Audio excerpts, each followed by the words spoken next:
Dampak krisis moneter global ini ke depan adalah menimbulkan chaos yang tidak tanggung-tanggung di seluruh negara, di seluruh bumi, seluruh dunia. Akan ribut kaum muslimin, hamba-hamba Allah yang kami muliakan. Negara-negara akan bertumbangan, uang-uang kertas tidak akan ada harganya, euro akan tercampakkan, US dollar itu seluruhnya tidak akan dihargai, yuan pun akan hancur lebur. Uang-uang kertas muka bumi ini akan menjadi benda-benda yang hampir-hampir tidak berharga. Menurut para pakar ekonomi dunia, yang mampu selamat adalah negara-negara yang punya stok emas yang cukup.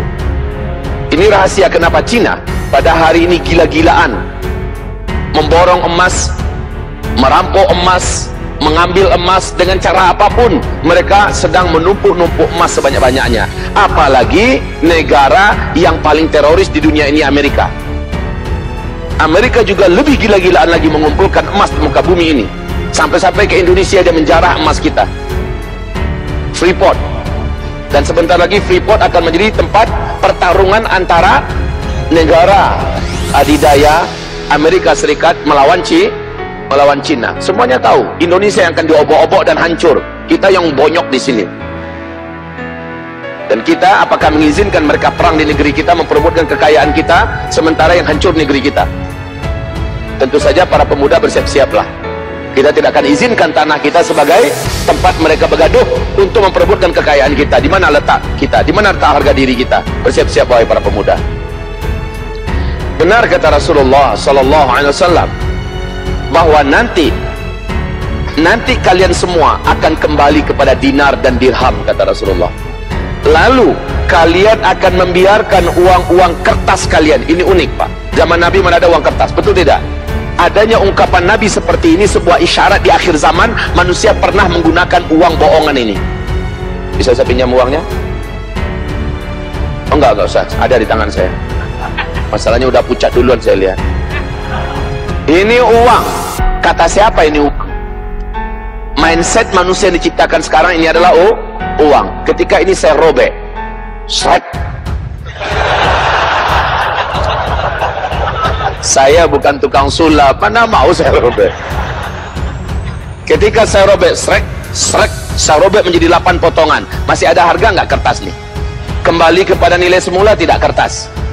Saya bakar setengah, ya. Apakah masih ada harga?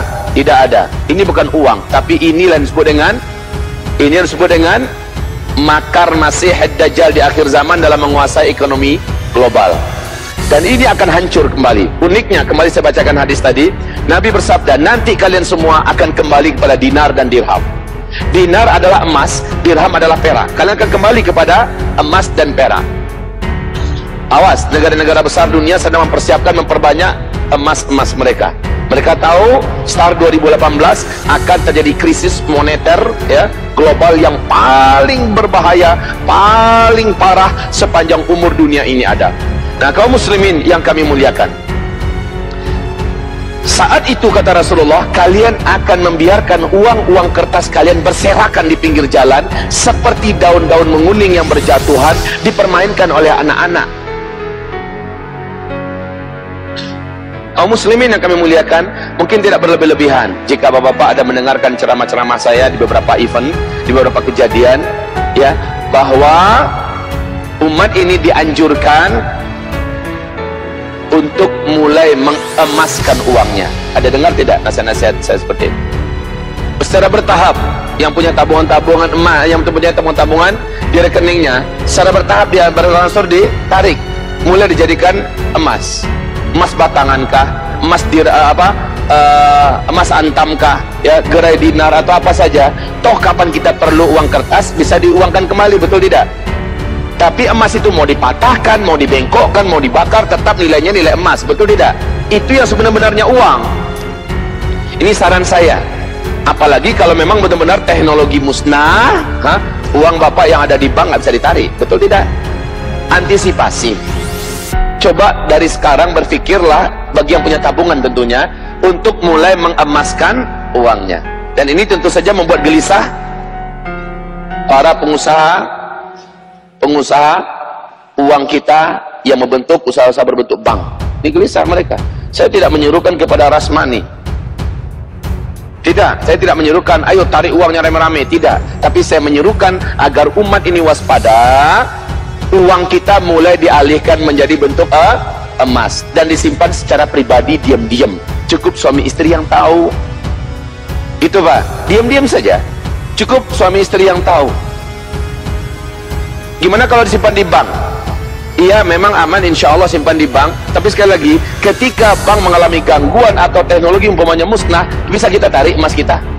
Enggak, ini juga berbentuk suatu risiko tersendiri. Saran saya adalah emaskan, simpan, dan cukup suami istri yang tahu. Jangan diumumkan, baik di grup. Saya sudah mulai. Kalau diumumkan begitu, insya Allah peluang besar akan dirampok itu terjadi. Dan gak ada ruginya kita mengemaskan uang kita. Kalau memang orang-orang kafir timur, kafir barat sudah berlomba-lomba memperbanyak emas mereka tahu persis akan seperti apa masa depan uang-uang kertas ini ke depan, maka ada baiknya nasihat ini didengarkan. Sekali lagi gak ada ruginya. Kalau diabaikan ini, ya terserah, saya hanya sekedar menyampaikan. Yang pasti saya tidak akan membiarkan ada uang yang saya punya, melainkan saya akan berjuang untuk kirimkan ke langit. Itu yang paling cepat Pak, itu yang paling benar. Kirimkan cepat ke langit. Sebagiannya dijadikan sebagai persiapan-persiapan yang kita perlukan. Dan kalau ada yang agak sedikit kedekut dan pelit orangnya, nggak apa-apa, emaskan saja. Toh nanti akan diperlukan di hari-hari sulit ketika ekonomi dunia hancur, ya. Nggak dekat loh Pak, nggak lama itu, 2018 itu sudah dekat sekali. Apakah kita akan berdoa bersama-sama, ya Rabb, jangan sampai 2018 ekonomi dunia hancur ya Allah. Kita mau berdoa bersama-sama nanti. Apakah doa itu akan bermanfaat? Ya bagaimanapun doa dianjurkan. Kita berdoa, tapi sesuatu yang telah Allah putuskan tidak akan pernah bisa dirubah walaupun dengan doa.